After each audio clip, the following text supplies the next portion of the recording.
নিজে তৈরি হলে হবে না, ইলহামকেও তৈরি করতে হবে, তাকেও বুঝতে দিতে হবে যে তার মা একজন কর্মজীবী মহিলা।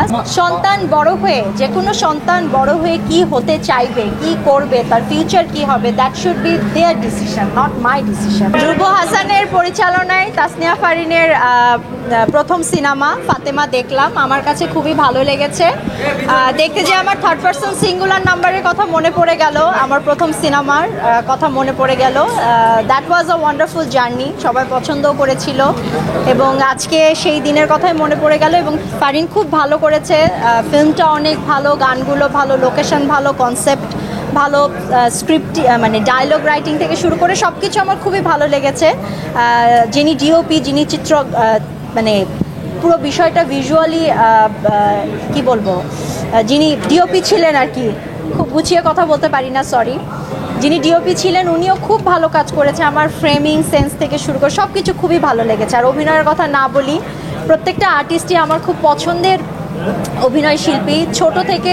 ছোট যারা ক্যারেক্টার করেছে, ছোট ছোট ক্যারেক্টারগুলো খুবই ভালো লেগেছে, সবাই অভিনয় দুর্দান্ত করেছে। আপনারা সবাই হলে আসবেন, 24 তারিখ থেকে ফাতেমা রিলিজ পাবে আপনাদের নিকটবর্তী হলে, আপনারা যাবেন এবং সিনেমাটা দেখবেন। ভালো সিনেমা, আমার ভালো লেগেছে।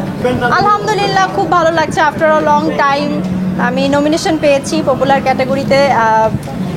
নমিনেশন পেয়ে আসলে মনে হচ্ছে বাংলা মানে এখনও দর্শকরা আমাকে ভালোবাসে বা আমার কাজ ভালোবাসে, তাদের মনে জায়গা করতে পেরে আমার ভালো লাগছে। এর আগেও তো আপনি অসংখ্যবার আলহামদুলিল্লাহ, আলহামদুলিল্লাহ, আই ডোন্ট নো, বাট যেটাই হোক না কেন আলহামদুলিল্লাহ, সেটাও আলহামদুলিল্লাহ, সব কিছু আলহামদুলিল্লাহ। না, যে কোনো কাজের স্বীকৃতি পাওয়া বা দর্শকরা যখন পছন্দ করে, আসলে দর্শকদের জন্যই আমরা সিনেমা করি। তো আফটার আ লং টাইম পরে আমি একটা সিনেমা করেছি, দর্শকরা পছন্দ করেছে, আমাকে ভোট করেছে, আমি নমিনেশন পেয়েছি, খুবই ভালো লাগছে। পাশাপাশি সরোয়ারও নমিনেশন পেয়েছে, ওর অনুভূতিও আশা করছি ভালো। আমার পক্ষ থেকে আমারও তো খুবই ভালো লাগছে, এই আর কি। ইলহামের অনুভূতি কি? এখন জানতে পারিনি, জানতে পারলে অবশ্যই আপনাকে জানাবো। ইলহামের এখনো বোঝার বয়স হয়নি, এখন কোনো কাজ নিয়ে কথা বলতে চাচ্ছি না। আমি ইলহামকে তৈরি করছি এবং নিজেকেও তৈরি করছি ভবিষ্যতে ভালো কাজের জন্য। কারণ নিজে তৈরি হলে হবে না, ইলহামকেও তৈরি করতে হবে, তাকেও বুঝতে দিতে হবে যে তার মা একজন কর্মজীবী মহিলা। সো দুজন নিজেকে এবং তাকেও প্রিপেয়ার করছি, ইনশাল্লাহ খুব শীঘ্রই আমাকে কোনো ভালো কাজে দেখতে পারবে। সেটাও হতে পারে, আই ডোন্ট নো। আচ্ছা, সন্তানের প্রতি মায়ের চাওয়া কি, মানে বড় হয়ে সে কি হবে, এরকম বাবা মার একটা ইচ্ছা থাকে না? কেন সন্তানের প্রতি মায়ের চাইতে এইটা আবার কি হবে? সন্তান বড় হয়ে, যে কোনো সন্তান বড় হয়ে কি হতে চাইবে, কি করবে, তার ফিউচার কি হবে, that should be their decision, not my decision.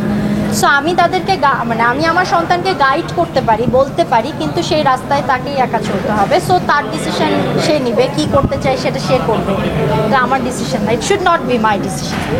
Thank you so much for wonderful question, thank you so